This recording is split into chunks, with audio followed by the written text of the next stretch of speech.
So I establish one, I establish it.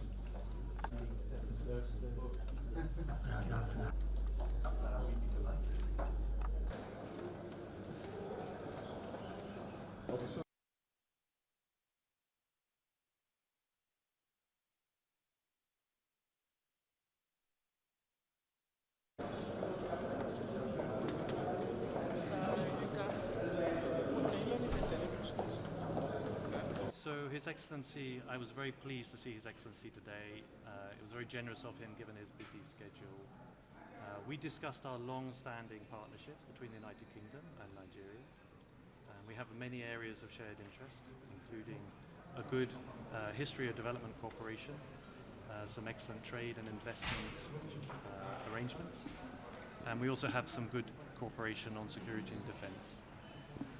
As many of you will have seen from recent talks, we also have good talks on home affairs and justice, and we have great people-to-people links. That means education, health, and we also discussed a number of issues to do with how we can improve our relationships in the future.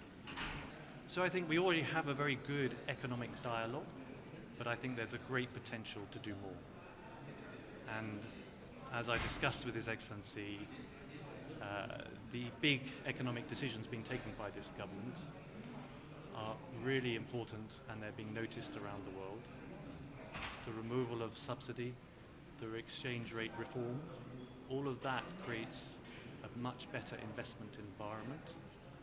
And I was in London last week. I was briefing my ministers, but I was also talking to British business in the finance, banking, investment sectors, and they are responding very positively to these first decisions. We know that there are tough times that are going on at the moment, inflation and unemployment, and the Vice President and I also touched on some of the measures that might be possible to cushion the blow of some of these economic pressures. But I think the big issue is that these reforms help put Nigeria on a higher growth path. They will attract more investment, and the United Kingdom and the City of London sees Nigeria as a big opportunity going forward, and I will be doing my part to try and boost those enhanced trade and investment issues. So that issue was not raised in the meeting just now, but I would like to put the media debate about this in wider context. So last year, for example, the UK granted 3 million new visas, of which 325,000 of those visas were to the UK, between Nigeria and UK. So Nigerian visitors constitute over 10% of the people coming to London and the UK. On the issue of student visas, I'd also just like to provide the context that the number of Nigerian students coming to the UK has increased fivefold in the last 3 years. It's a fantastic success story for our universities, and we're really delighted that so many Nigerians are coming to the UK.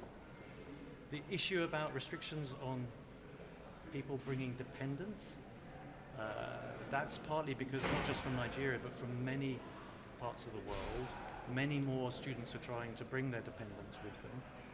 And I think that there are two issues here. The first is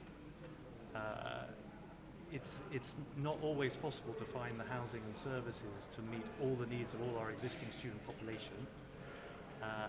And secondly, I think reasonable people would accept that we have to manage our visitor numbers, and that we have to manage migration in and out of the UK, just as the Nigerian government does for your own borders.